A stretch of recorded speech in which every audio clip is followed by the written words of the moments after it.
Una Valdobbiadene dipinta di rosa per l'occasione. Che ne pensa? No, è bellissima, vengo sempre, comunque non c'è più bella di così non poteva essere oggi. Anche perché ormai Valdobbiadene è abituato a ospitare il Giro, no? Sì, sì, anche gli altri anni, però hanno fatto una stagione troppo tardi. A ottobre, fra 2 ore è scuro e i corridori vanno a casa. Poi hanno fatto fatica l'altro giorno, c'era tanta pioggia, freddo, non so se arrivano a Milano. Sì, sì, siamo carichi. È già la seconda volta che veniamo qua a Valdobbiadene. Ah, quindi era già stato qua a Valdobbiadene. Come la trova tappezzata di rosa? È bellissima, poi l'ambiente anche quando si gira in bicicletta intorno è stupendo. E che cosa ne pensa del Giro? Un'organizzazione bestiale, veramente, resto a bocca aperta. Siete pronti per il Giro? Certo che siamo pronti per il Giro, siamo qua da stamattina aspettando il Giro. Un'attesa infinita che partiva ancora da maggio. Beh, siamo andati a vedere quest'anno il Mondiale, che dove eravamo? Luca, dove eravamo? A Imola eravamo, sì. E oggi siamo vicini a casa, andiamo a fare un giro, cioè non è che abbiamo fatto molta strada, per fortuna. Ecco, oggi una giornata di festa può essere anche un punto di fuga per la comunità, data l'emergenza comunque sanitaria che c'è e non si può nascondere. Va bene, certo, l'emergenza c'è, ma ti dirò, sono tutti bardati con la mascherina, mi sembra una cosa tranquilla. Speriamo che non piova oggi, perché vedo, ma se tutto tiene sarà una bella giornata, penso, no? Io ho detto ai miei colleghi che venivo a vedere la tappa, però che non sapevo quanto Giro d'Italia vedevo, perché se tutta strada del Prosecco questa, ora te sai come casè, no? Per noi tifiamo per il nostro squalo Vincenzo Nibali. Have you ever been here in Valdobbiadene? No, first time here. And what do you think? It's great, yeah. Avevo promesso a mia figlia di portargli a vedere una tappa del Giro e abbiamo deciso di venire qui, che è un bel posto, e poi li vediamo arrivare uno alla volta, ecco. Speriamo bene per Nibali. Pronto a fare delle belle foto per il Giro? Io spero. Già da un'ora e mezza che sono qua, allora abbiamo preso posizione, sì, tutto bene. Una Valdobbiadene tappezzata di rosa oggi, nonostante comunque l'emergenza Covid. Ieri sera abbiamo girato fino a mezzanotte per vedere un po' tutti i preparativi, perché sono bravi veramente comunque. Direi che questo è il posto giusto per beccare i corridori. Sì, grazie. Secondo lei chi vince? Sagan, Però lei fa il tifo per per quello della maglia rosa. Quindi lei viene dall'Emilia? Certo, da Sassuolo, sì, veniamo. Siamo in tre, che siamo al seguito del Giro d'Italia. Fedelissimi quindi. Sì, siamo fedelissimi e ci sta dando delle grandi soddisfazioni. Eravate mai stati qui a Valdobbiadene?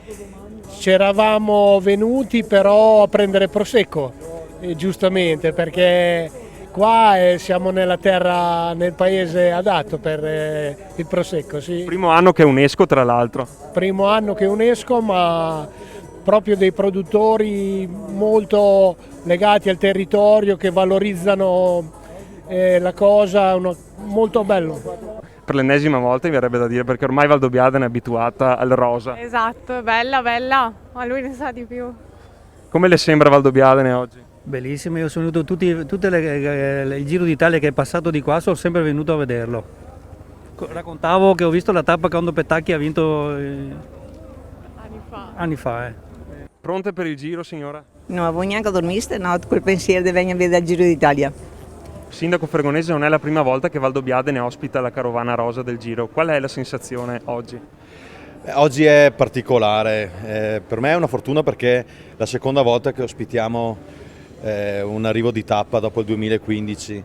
È particolare perché si unisce questa grande manifestazione assolutamente ben organizzata, si inserisce all'interno di una situazione epidemiologica da controllare, quindi difficoltà nell'organizzazione nei giorni scorsi, però devo dire che il risultato è ottimo. C'è stato un grande lavoro da parte di tutti, certamente da RCS, ma anche dagli uffici del comune di Valdobbiadene e da tutti i volontari, che sono quasi 150 oggi qui a Valdobbiadene, e le forze dell'ordine, che devo ringraziare perché abbiamo una massiccia presenza forze dell'ordine che ci stanno supportando, ci stanno dando una mano per far sì che questa manifestazione si possa svolgere in un clima di festa, ma con grande senso di responsabilità da parte di tutti. E non dobbiamo solo mostrare al mondo, a 198 paesi, quasi 1 miliardo di persone che si collegheranno oggi, non dobbiamo solo mostrare quanto belli siamo, quanto belle sono le nostre colline e le eccellenze dell'enogastronomia di Valdobbiadene. Oggi abbiamo la possibilità di mostrare al mondo quanto bravi siamo nel saper gestire e organizzare manifestazioni come queste in totale sicurezza. È una grande occasione per il nostro territorio, credo che lo sapremo dimostrare. I locali, i bar, i ristoranti, i agriturismi, i negozi che già da mesi sono abituati a gestire l'afflusso di persone, il contingentamento, il distanziamento, anche oggi si sono dimostrati assolutamente all'altezza ed è bello che possiamo mostrare queste immagini al mondo. È un orgoglio per me e per tutte le attività produttive di Valdobbiadene. Beh, questa giornata è sicuramente importante perché l'arrivo del Giro è sempre una grandissima emozione, soprattutto poi qui a Valdobbiadene, dove già 2 volte è arrivato, nel 2009 e nel 2015. Quest'anno purtroppo il Covid ha un po' rovinato la festa, però insomma l'entusiasmo e la voglia di essere presenti e di far vedere l'importanza di tutte le nostre colline, il patrimonio d'umanità, tutte le colline di Conegliano Valdobbiadene, il nostro riconoscimento della DOCG, insomma questo è importante. Il cicloturismo è sempre più in crescita, anzi anche in maniera esponenziale, quindi su questo bisognerà investire molto e dedicare molto, sì. Ecco Valentino, cosa ti ha ispirato per fare questo trofeo? Ma io ho pensato di fare un calice che è un brindisi di benvenuto a questo Giro d'Italia. Sì, è un significato simbolico, sì, perché fa parte di questo territorio, la vite, il calice, il prosecco, quindi in quest'opera ho raffigurato quello che è appunto il simbolo del territorio. E Valdobbiadene ha anche risposto bene, direi, perché è tappezzata di rosa e soprattutto la comunità si sta comportando secondo le normative prestabilite. Sì, abbiamo ricevuto delle prescrizioni abbastanza rigide e importanti dalla prefettura, giustamente visto il periodo che c'è contingentato dalle normative sulla sanità, però grazie a un'informazione capillare, un lavoro degli uffici comunali importante sul rispetto delle norme anti-Covid e una informazione anche capillare che ha raggiunto tutto il paese, posso solo che parlare che sono soddisfatto del risultato ottenuto, perché non vedo violazioni ad oggi, almeno quello che ho visto, sulle normative anti-Covid. Tutti con le mascherine, rispettano il distanziamento sociale e mi auguro che continui così. Siamo qui con il neoassessore allo sport Anna Vettoretti, ecco un giudizio su questa giornata.